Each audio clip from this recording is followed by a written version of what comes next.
आज की हमारी कहानी है बहू तो सीधे मुंह बात नहीं करती। आज राधा ऑफिस के आते समय अपने लिए कुछ कपड़े ले आई थी, जिसको देख उसकी सासू माँ चिढ़ गई थी। उनको अच्छा नहीं लगता था राधा का यूं शॉपिंग करना। लो फिर एक नई साड़ी, लगता है पूरी तनख्वाह कपड़ों पर ही खर्च करती हो। अलमारियां ठूस ठूस कर भरी हुई हैं, लेकिन मन नहीं भरता है। वैसे कितनी तनख्वाह मिलती है तुम्हें बहू? निशा से ज़्यादा मिलती है या कम? ऑफिस जाने के लिए निकल ही रही थी, राधा को टोका सासू माँ ने।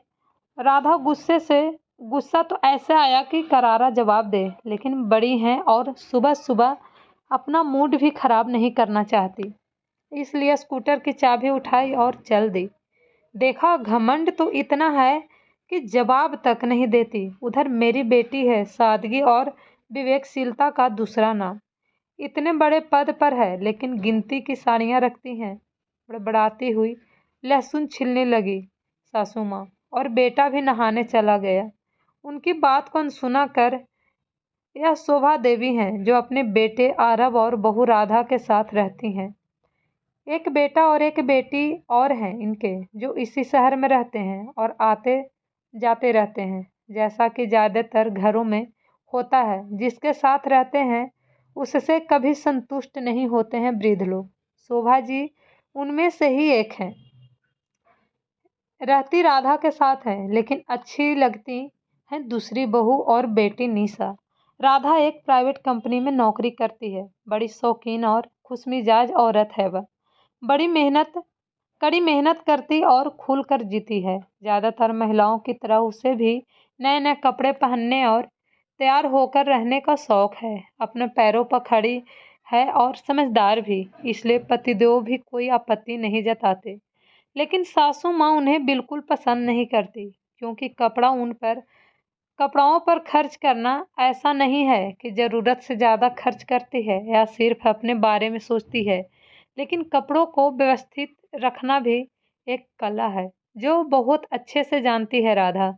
इसी वजह से उसके कपड़े हमेशा नए दिखते हैं, जो सासू माँ को भ्रमित कर देते हैं। ऐसा भी नहीं है कि वह सासू माँ के कपड़े गंदे रखती है या उनका ध्यान नहीं रखती है, वह सबका ध्यान रखती है, लेकिन जिसे संतुष्ट होना ही नहीं उसका क्या, इसलिए बार बार सुनाती रहती हैं और तुलना करती रहती हैं। खासकर अपनी बेटी निशा से बहुत तुलना करती हैं, जो अक्सर नाराजगी का कारण बनता है घर में। इस तरह अनजाने की खलनायिका बन जाती हैं। निशा इन सब बातों में बिल्कुल दिलचस्पी नहीं लेती। व्यस्त होने के कारण ज़्यादा समय तो आ नहीं सकती निशा दीदी, लेकिन जब भी आती हैं मम्मी का यही राग चलता रहता है और उन्हें समझने में ही पूरा समय निकल जाता है।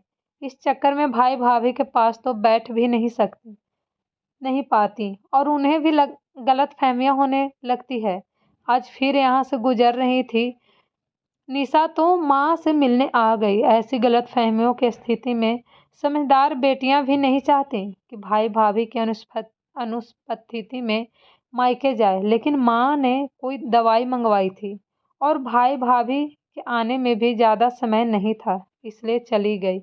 माँ भी खुश हो गई। मन की बात जो भी हो, बेटी से तो कहती हैं माँ। उन्हें तो आज सुबह से ही खुजली हो रही थी मुंह में, इसलिए शुरू हो गई। पता है, आज फिर नई साड़ी पहनी थी, 1000 से कम की नहीं होगी। उस पर तरह तरह का मेकअप। पता है, हर 15 दिन में ब्यूटी पार्लर जाती है। तुम भी तो हो उसी की उम्र की हो, फिर भी इतनी विवेकशील हो।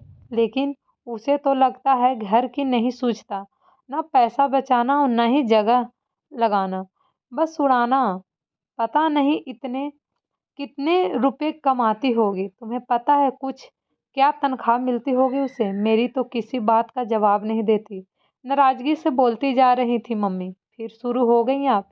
कितनी बार बोला कि तनख्वाह नहीं पूछते किसी की। इतना कमाती होंगी तभी तो खर्च करती होंगी मुझसे, और आपसे तो नहीं मांगती। फिर सबका अपना अपना शौक होता है मम्मी, मुझे बचपन से जानती हैं आप। कोई शौक नहीं है मुझे सजने संवरने का, लेकिन इसका मतलब यह नहीं कि सब मेरे जैसे ही हों। उल्टा मैं अलग हूँ नॉर्मल औरत से। जिस तरह आप अपनी बहू को सुनाती हो कि खर्च करती रहती हैं और नखरे करती हैं, उसी तरह मुझे यह कहते हैं कि कंजूस है, पर क्या करूं, ना पसंद है ना आदत है, इसलिए बोलने देती हूँ, निशा ने जवाब दिया। अरे शौक पूरे करने के कौन मना करता है, लेकिन बचत भी तो कोई चीज है। ऐसे ही चलता रहा तो बुढ़ापे के लिए क्या बचाएगी पता है। उसकी उम्र में मैंने खुद की बचत से 10 तोला सोना खरीदा था और एक कपड़ों में उड़ाए जा रही है। आपने सोना भी अपने शौक के लिए खरीदा था ना। जैसी खुशी आपको सोना पहनकर होती थी, वैसी उसे इन सब चीज़ों से मिलती है। कौन कहता है कि वह बचत नहीं करती। आपने इस उम्र में अपना घर बनवाया था, उसने बना दिया है। वो भी तो यह बात आपको सुना सकती हैं, लेकिन यह उसकी समझदारी ही है कि आपकी इज्जत करती है। फिर ज़बरदस्ती क्यों बेइज्जत होना चाहती हैं आप।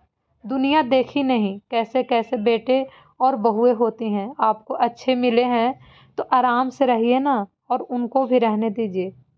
निशा समझा ही रही थी। अरे दीदी आप कब आई? दरवाजा खोलकर अंदर आ गई राधा। अभी ही आई हूँ, आज इस तरफ ही आई थी तो निशा ने बताया। अच्छा अच्छा, चाय लोगी ना? शाम का खाना यही बना रही हूँ, खा कर जाना। किचन में जाते हुए बोली राधा, और समझ चुकी थी मेरी की बात मेरी बात सुन ली उसने। लेकिन खुशी थी, माँ समझे या ना समझे, मुझे राधा की गलतफहमियां जरूर दूर हो चुकी थी अपनी ननद के प्रति। और राधा बहुत खुश भी थी कि उसकी ननद बहुत अच्छी है। वो माँ को भ्रमित नहीं करती, बल्कि माँ को तो वो समझाती है। राधा की ननद की तरफ से जो शिकायत थी वो दूर हो गई। अगर आपको ये कहानी पसंद आए तो मेरे चैनल को लाइक एंड सब्सक्राइब ज़रूर कीजिएगा। Thank you so much.